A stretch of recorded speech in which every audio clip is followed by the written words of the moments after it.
आसामनि chief minister बिथाङा बिटिसिनि मोनबा जिल्लायावबो बेरायनाय लादों। मोनसेया जाबाय बिथांमोननि राजखान्थि एजेन्डा, गुबुन मोनसेया जाबाय डेभेलपमेन्ट एजेन्डा। जेराव डेभेलपमेन्ट एजेन्डा लानानै बाथ्रा रायलायदों बा फ्लेगशिप प्रग्रामखौ लाना बाथ्रा रायलायदों, बेवहाय जोङो सरकारनिफ्राय थाफादों, जोंनि इएम एमसिएलए एमएलए गासैबो।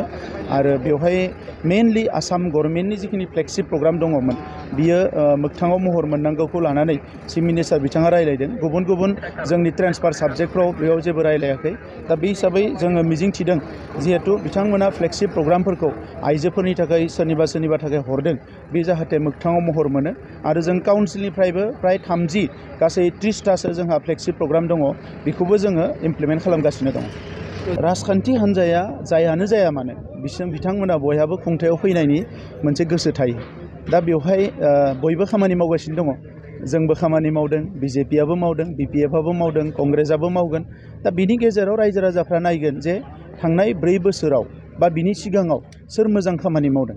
आरो रायजो राजाफोरनो बे साननो थाखाय फ्रिडम होनांगो जे बिथांमोना साननानै जाहाथे गावनि गोसो बायदियै सोरबा सासे बिजाथिनो, सोरबा सासे हान्जानो भट होनो हायो।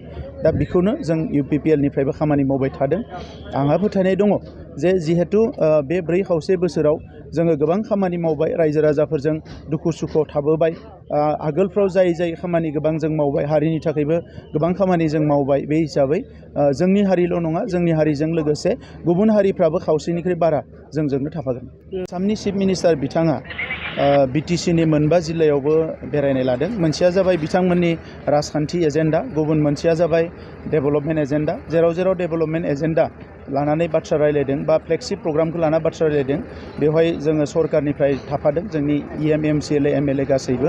आरो बेवहाय मेनलि आसाम गभर्नमेन्टनि जिखिनि फ्लेगशिप प्रग्राम दङमोन, बियो मोगथाङाव महर मोननांगौखौ लानानै चिफ मिनिस्टार बिथाङा रायलायदों। गुबुन जोंनि ट्रेन्सफार साबजेक्टफ्राव बेयाव जेबो रायलायाखै।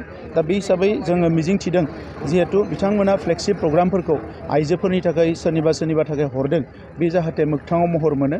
आरो जों काउन्सिलनिफ्रायबो प्राय 30 गासै 30थासो जोंहा फ्लेगशिप प्रग्राम दङ, बेखौबो जोङो इमप्लिमेन्ट खालामगासिनो दङ।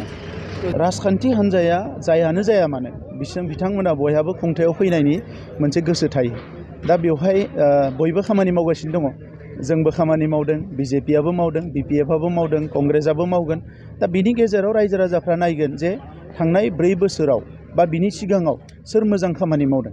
आरो रायजो राजाफोरनो बे साननो थाखाय फ्रिडम होनांगो जे बिथांमोना साननानै जाहाथे गावनि गोसो बायदियै सोरबा सासे बिजाथिनो, सोरबा सासे हान्जानो भट होनो हायो। दा बेखौनो जों इउपिपिएलनिफ्रायबो खामानि मावबाय थादों। आंहा फोथायनाय दङ जे जिहेतु बे 4.5 बोसोराव जोङो गोबां खामानि मावबाय, रायजो राजाफोरजों दुखु सुखुआव थाबोबाय। आगोलफ्राव जाय खामानि गोबां जों मावबाय, हारिनि थाखायबो गोबां खामानि जों मावबाय। बे हिसाबै जोंनि हारिल' नङा, जोंनि हारिजों लोगोसे गुबुन हारिफ्राबो खावसेनिख्रुइ बारा जोंजोंनो थाफागोन।